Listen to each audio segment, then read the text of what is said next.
एक घने और हरे भरे जंगल में एक बहुत ही शरारती और घमंडी लोमड़ी रहती थी जिसका नाम था लालू राम।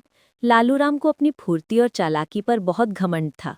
वो अक्सर जंगल के सीधे साधे जानवरों को तंग करता और उनकी मूर्खता का मजाक उड़ाता था। उसी जंगल के किनारे एक शांत तालाब में एक समझदार और नेक दिल कछुआ रहता था जिसका नाम था बुद्धिराम। बुद्धिराम धीरे चलता था, लेकिन उसकी समझदारी और शांति का कोई मुकाबला नहीं था। एक दिन जब बुद्धिराम तालाब से निकलकर धूप सेंक रहा था तो लालूराम वहां आ पहुंचा। लालूराम अपनी पूंछ हिलाते हुए हंसा और बोला, अरे वाह, देखो तो कौन रेंग रहा है। ए बुद्धिराम, क्या तुम पूरी जिंदगी इसी धीमी चाल में बिताने वाले हो? तुम्हें तो एक कदम चलने में भी सदियां लग जाती है।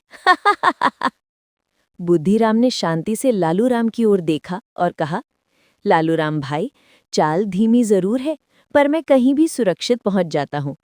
क्या तुम अपनी चालाकी से हमेशा सुरक्षित रह पाते हो? लालूराम को बहुत गुस्सा आया। उसने अपनी फुर्ती दिखाते हुए एक छलांग लगाई और बुद्धिराम के पास पहुंच गया। सुरक्षित? मैं तुम्हें दिखाता हूं सुरक्षा। मैं तुम्हें अभी उठाकर नदी के उस पार फेंक सकता हूं और तुम मुझे रोक भी नहीं पाओगे। बुद्धिराम घबराया नहीं।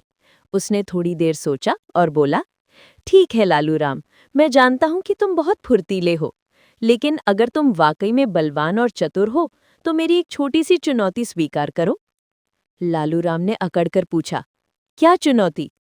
बुद्धिराम ने कहा, तुम मुझे उठाकर जंगल की सबसे ऊंची पहाड़ी के ऊपर रख दो, लेकिन एक शर्त है, तुम मुझे अपनी मर्जी से कहीं भी नहीं फेंकोगे और ना ही मेरा कवच तोड़ने की कोशिश करोगे।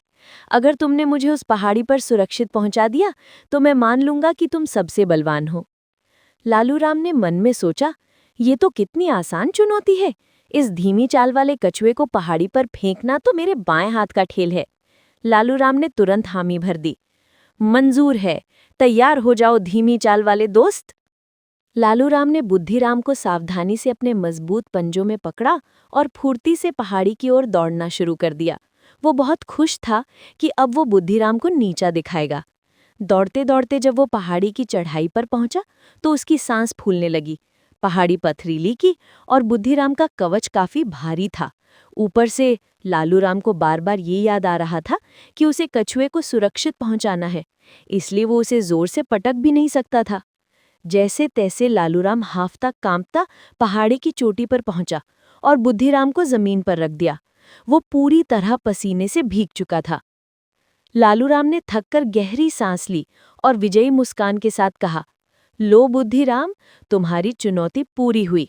अब बताओ, कौन है सबसे बलवान? बुद्धिराम ने आराम से अपना सिर बाहर निकाला और चारों तरफ देखा। फिर वो मुस्कुराया और बोला, लालूराम भाई, तुम बलवान जरूर हो, लेकिन मुझसे भी ज्यादा बलवान है मेरा कवच। तुम अपनी पूरी शक्ति लगाकर दौड़े, लेकिन मेरा एक बाल भी बांका नहीं कर पाए। और मैं बिना एक कदम चले तुम्हारी पीठ पर सवारी करके पहाड़ी की चोटी पर पहुंच गया। क्या इसे भी मेरी जीत नहीं कहा जाएगा? लालूराम सन्न रह गया।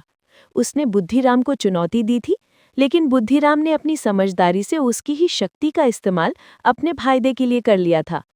लालूराम को अपनी गलती का एहसास हुआ। उसने सिर झुकाया और कहा, बुद्धिराम, तुम सही कहते हो। घमंड में मैं ये भूल गया कि बल से ज्यादा जरूरी होती है बुद्धि। तुमने मुझे सिखा दिया कि अपनी ताकत का घमंड करना मूर्खता है। उस दिन के बाद लालूराम ने अपनी शरारतें कम कर दी और उसने बुद्धिराम से दोस्ती कर ली।